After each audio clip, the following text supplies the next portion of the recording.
आइए आइए, आज हम मौजूद हैं श्री स्वामी चतुर्भुज हनुमान धाम में।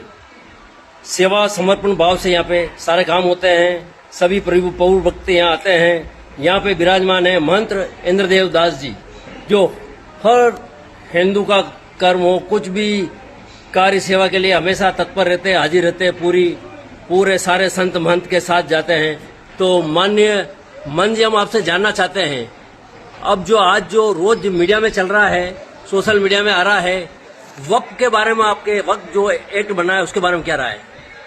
सबसे पहले मैं उदयपुर अब तक और अलर्ट न्यूज चैनल के विषय में बहुत बहुत बधाई देता हूँ कि आप सामाजिक सरोकार के अंतर्गत हमेशा जन जागृत करते रहते हैं।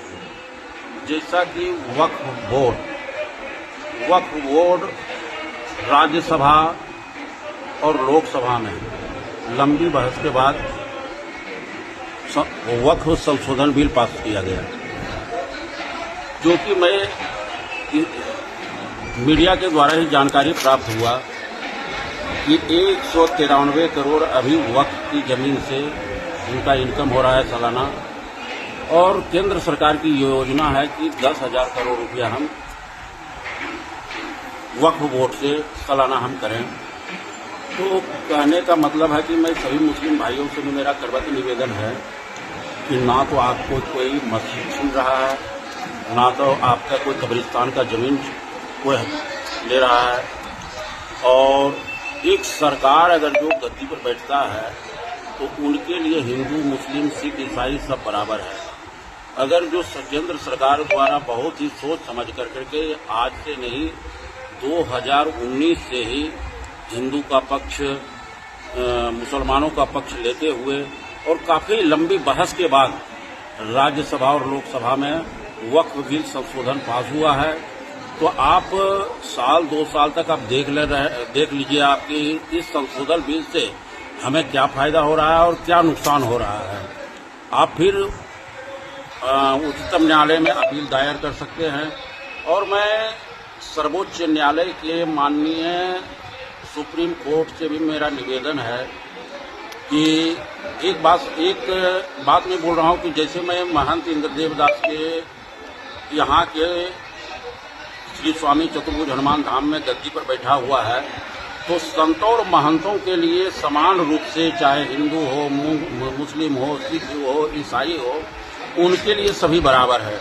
उसी तरह से केंद्र सरकार के लिए भी सभी बराबर है।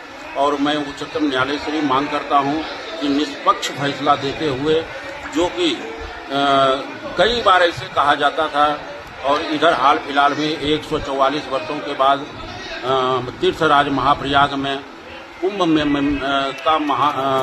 मेला लगा हुआ था।